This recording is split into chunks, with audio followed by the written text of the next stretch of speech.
Hello, जय हिंद, नमस्कार साथियों। आई एम समीर त्रिपाठी और आज इस वीडियो में दोस्तों मैं बात करने वाला हूं ऐसे स्टूडेंट्स के बारे में जो सीडीएस एग्जाम की तैयारी करना चाहते हैं लेकिन जॉब के साथ साथ, क्योंकि ऑब्वियसली हम सभी लोग ग्रेजुएशन टाइम से ही जॉब करना शुरू कर देते हैं ताकि हम अपनी फैमिली को सपोर्ट कर सकें। लेकिन हमारा जो एक सपना होता है उसको पूरा करने के लिए जरूरी होता है कि जॉब के साथ सही तरीके से अपने टाइम की यूटिलाइजेशन करें हम लोग और अपने एग्जाम की तैयारी करें। तो सीडीएस एग्जाम की तैयारी आप किस प्रकार से कर सकते हैं अपनी जॉब के साथ, आज इस वीडियो के अंदर मैं उसी के बारे में चर्चा करना चाहूंगा और आपको कुछ टिप्स देना चाहूंगा कि आप किस प्रकार से अपनी तैयारी को प्लान कर सकते हैं। बिकॉज डेफिनेटली मैं समझ सकता हूं कि जॉब के साथ साथ तैयारी करना बहुत मुश्किल हो जाता है। आधे से ज्यादा दिन आपका जॉब में चला जाता है एंड पूरे दिन थकने के बाद बहुत मुश्किल हो जाता है कि आप पूरी एफिशिएंसी के साथ अपनी पढ़ाई कर पाएं। तो इस वीडियो के अंदर मैं कोशिश करूंगा आपको कुछ बेटर टिप्स दे सकूं जिसके चलते आप अपनी जॉब और अपनी तैयारी को स्ट्रीमलाइन कर सकें और आपका जो सपना है सीडीएस एग्जाम को क्वालिफाई करने का आप उसको फुलफिल कर सकें। देखिए, किसी भी एग्जाम को देने से पहले बहुत जरूरी हो जाता है कि हम उस एग्जाम को समझ लें, राइट। सीडीएस एग्जाम के बारे में आप जानते हैं, कंबाइंड डिफेंस सर्विसेज, जिसको union public service commission UPSC conduct कराता है। इस एग्जाम को क्वालिफाई करके आप basically Indian military academy IMA, air force academy AFA, Indian naval academy INA और ऑफिसर्स ट्रेनिंग एकेडमी ओटीए में जा सकते हैं।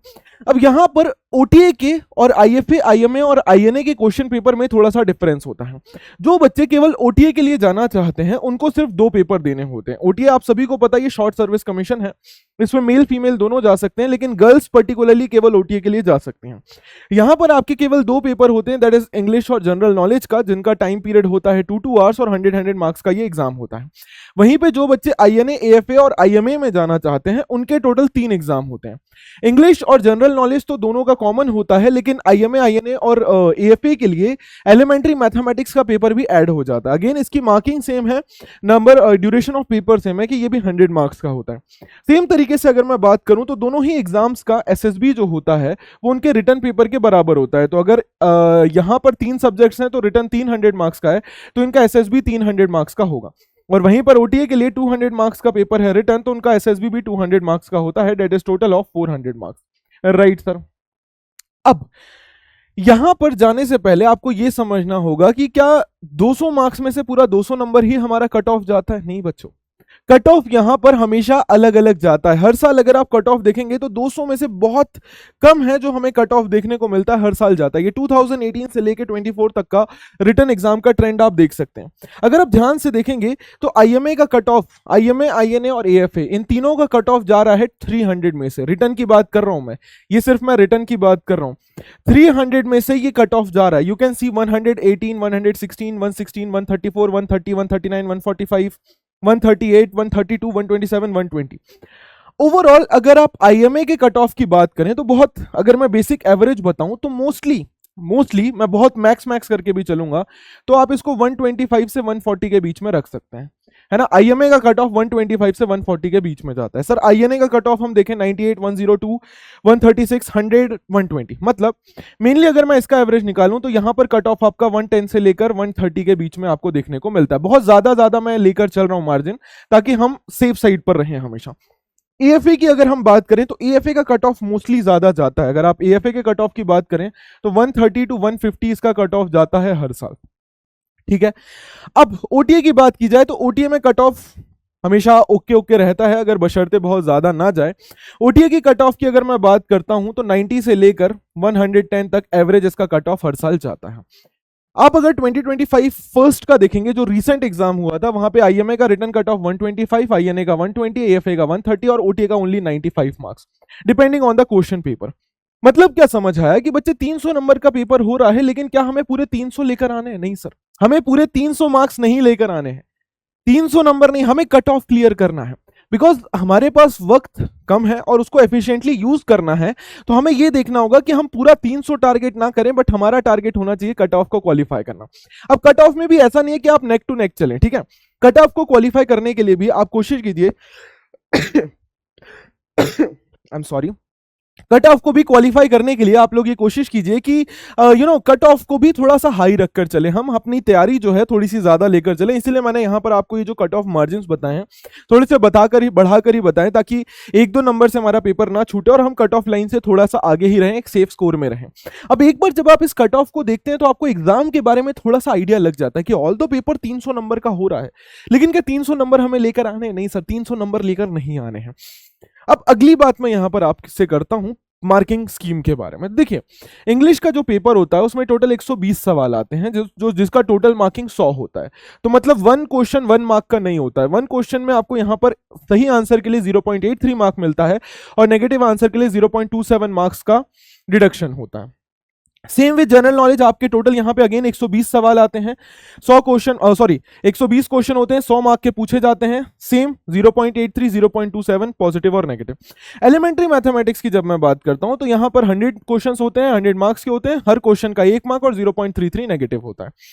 अब यहां पर आपको इस पॉजिटिव और नेगेटिव का खास ख्याल रखना है।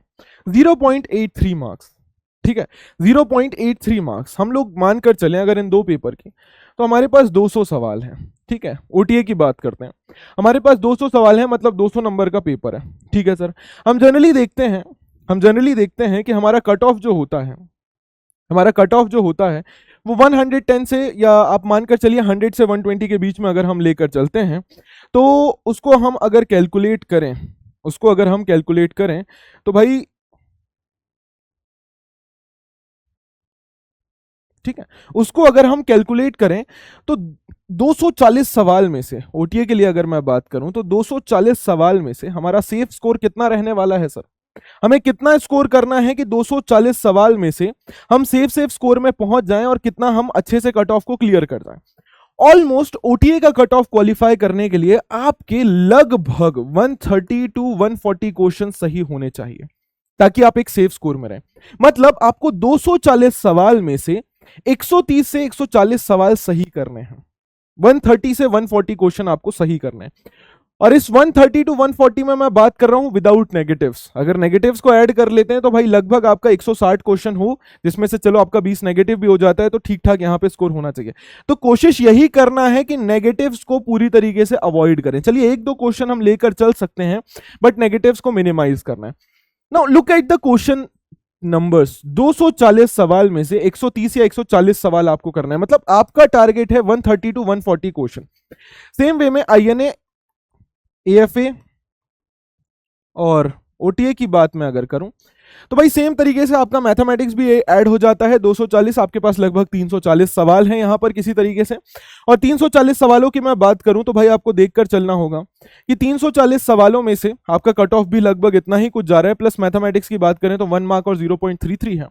इसमें भी ऑन एंड ऑफ अगर मैं बहुत सेफ स्कोर की बात करता हूं तो 170 से लेके कोशिश कीजिए कि मतलब 180 से लेके 200 क्वेश्चन के आसपास तक हमारे सही हो।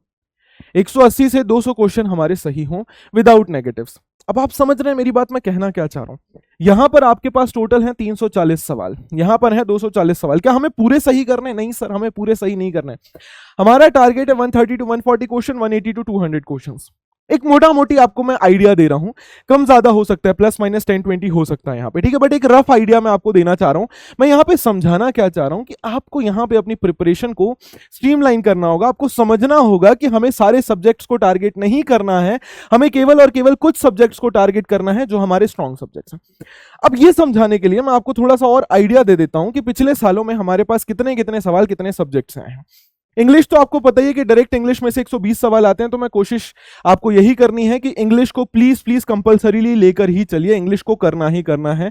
120 में से आपका टारगेट होना चाहिए कि मैक्सिमम सवाल तो आप यहीं से निकाल के ले जाएं इंग्लिश में से। अब आ जाते हैं जीके वाले पार्ट में से। 120 सवाल में से से फॉर एग्जांपल आप इंग्लिश में 120 में से लगभग 70 से 80 सवाल लेकर चले जा रहे हैं। मतलब अब आपको जीएस में से अपने निकालने हैं कुछ 50 से 60 सवाल, ठीक है सर। अब यहां पे अगर आप एक ट्रेंड देखेंगे तो हमारे पास bio, chemistry, computer, current affairs, economics, geography, history, physics, polity, GK, ठीक है सर। मतलब साइंस और स्टैटिक जीके का सवाल पूछा जा रहा है, हिस्ट्री, ज्योग्राफी, पॉलिटी पूछा जा रहा है। बायोलॉजी को देखते हैं, 8, 10, 10, 10, 10 सवाल पिछले कुछ सालों से, मतलब 8 से 10 सवाल हर साल पूछे जा रहे हैं। राइट सर, हम क्या बायोलॉजी को लेकर जा सकते हैं? बिल्कुल लेकर जा सकते हैं। ये 12th एनसीईआरटी लेवल की ही बायोलॉजी पूछी जा सकती है। क्या इसको हम कवर कर सकते हैं? हाँ सर, क्योंकि इसमें से 8 से 10 सवाल हमारे कवर हो जाएंगे। केमिस्ट्री की बात करें तो 10 10 14 9 10 10 11 8 11 10, ये कुछ प्रीवियस ईयर पैटर्न है। आप देखें लगभग 10 से 12 सवाल यहां पर भी हमसे पूछे जा रहे हैं। बोलो हाँ या नहीं, बोलो हाँ या नहीं। राइट सर, 10 से 12 सवाल हमसे यहां पर पूछे जा रहे हैं। कंप्यूटर की बात करें तो ये जनरली पूछा नहीं जाता है, 2025 में पहली बार पूछा गया है, चलिए इसको हम छोड़ देते हैं। करंट अफेयर्स की बात की जाए तो करंट अफेयर्स में जनरली सवाल काफी ज्यादा होते हैं। करंट अफेयर्स में सवालों की संख्या ज्यादा होती है। ऑन एंड ऑफ लेकर चले अगर हम यहां पर, तो भाई 18 से हम, या आप मानकर चलिए 15 से 18 सवाल आपको करंट अफेयर्स के मिल जाते हैं। इकोनॉमिक्स की बात करें, बहुत ज्यादा वेटेज नहीं, बट हाँ अच्छे खासे सवाल इकोनॉमिक्स में से भी पूछ लिए जाते हैं।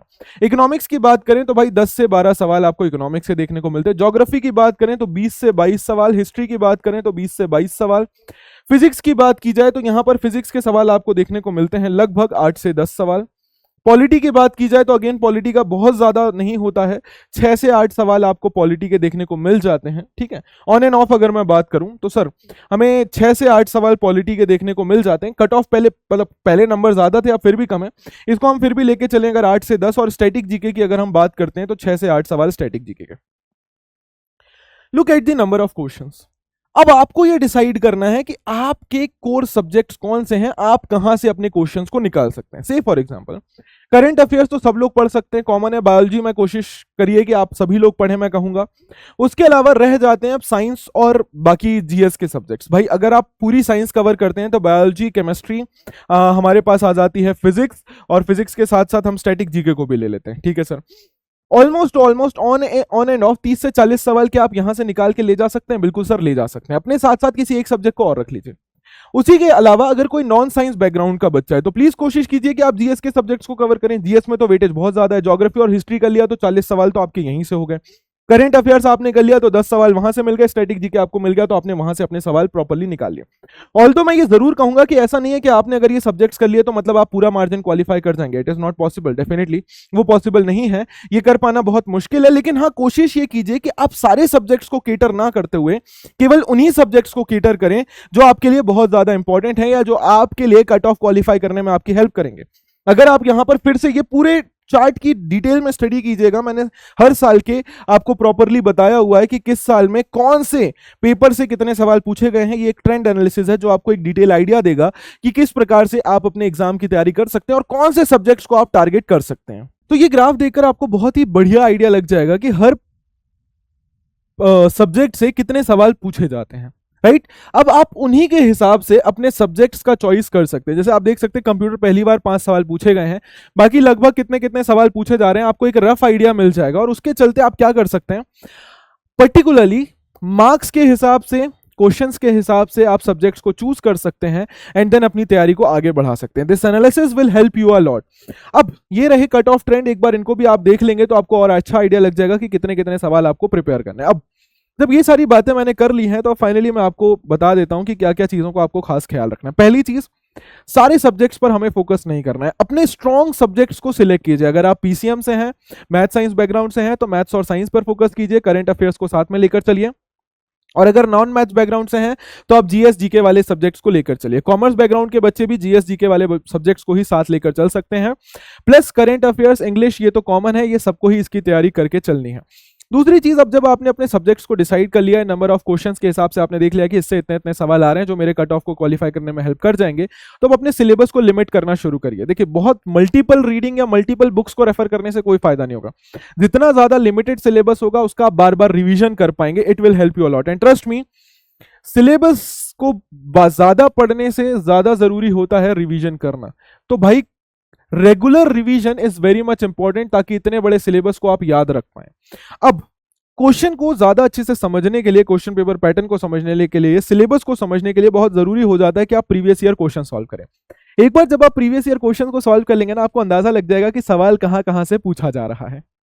अगली चीज कि अब जब आपने सिलेबस कंप्लीट करना शुरू कर दिया है, टॉपिक्स पढ़ने शुरू कर दिए, पीवाईक्यू सॉल्व करने शुरू कर दिए, तो अब आप एक्स्ट्रा क्वेश्चंस को भी सॉल्व करना शुरू कीजिए। मॉक टेस्ट देना शुरू कीजिए। ठीक है, मॉक टेस्ट देना शुरू कीजिए, क्योंकि मॉक टेस्ट से आपको बहुत ज्यादा फायदा मिलता है पेपर सॉल्व करने में, आपको रियल टाइम फील मिलता है और उससे बहुत ज्यादा हेल्प होती है पेपर सॉल्विंग में। दूसरे सब्जेक्ट्स के लिए, से फॉर एग्जांपल आपने अपने कुछ कोर सब्जेक्ट्स लिए हुए हैं बट यू आर फीलिंग कि नहीं एक दो सब्जेक्ट्स मैं और कवर कर सकता हूं, मेरे पास टाइम है, तो डिटेल में ना पढ़ते हुए आप उनके वन शॉट लेक्चर देख लीजिए। यूट्यूब पर बहुत सारे वन शॉट लेक्चर अवेलेबल होते हैं हर सब्जेक्ट के लिए, आप उनके वन शॉट लेक्चर्स देख सकते हैं, उन नोट्स को रेफर कर सकते हैं, जिससे कि आप उस एक एक्स्ट्रा सब्जेक्ट या दो सब्जेक्ट्स की भी तैयारी साथ साथ कर सकें। एंड लास्ट सबसे इंपॉर्टेंट चीज एग्जाम के अंदर जो आपको करना है कि भाई प्लीज, पता है हम काफी सारे बच्चे कट ऑफ क्लियर कर सकते हैं, बशर्ते गलती कहां पे हो जाती है पता है, वो नेगेटिव ज्यादा करके आ जाते हैं कि 130 140 question they are solving easily, but problem कहां पर आ रहा है, they are doing 20 30 negative questions and वो उनका कट ऑफ मार्क्स को बहुत गिरा देता है, उनके मार्क्स को बहुत कम कर देता है। तो प्लीज इसको अवॉइड कीजिएगा। अब इस वीडियो के अंदर तो बस इतने ही सजेशन थे जो मैं आपको दे सकता था, बट प्लीज प्लीज प्लीज जो बातें मैंने आपको बताई हैं उनका खास ख्याल रखिएगा अपने लिए स्ट्रेटेजी बनाने से पहले, एंड एक स्ट्रेटेजी जरूर से बनाएगा ताकि आप अपने टाइम को मैनेज कर पाएं अपनी जॉब के साथ। बाकी दोस्तों कोई भी दिक्कत समस्या परेशानी है, कमेंट सेक्शन आपका ही है, मुझे जरूर बताएगा। कोई भी और क्वेरी होगी I will definitely come up and मैं उसको सॉल्व करने की कोशिश करूंगा। तो इस वीडियो के लिए बस इतना ही, मिलता हूं मैं आपसे फिर आपसे किसी वीडियो के अंदर। Till then take care, bye bye, जय हिंद, जय भारत, मुस्कुराते रहिए और याद रखिएगा हमारा मोटो, जब तक तोड़ेंगे नहीं तब तक छोड़ेंगे नहीं। Thank you very much people, take care, bye bye, जय हिंद।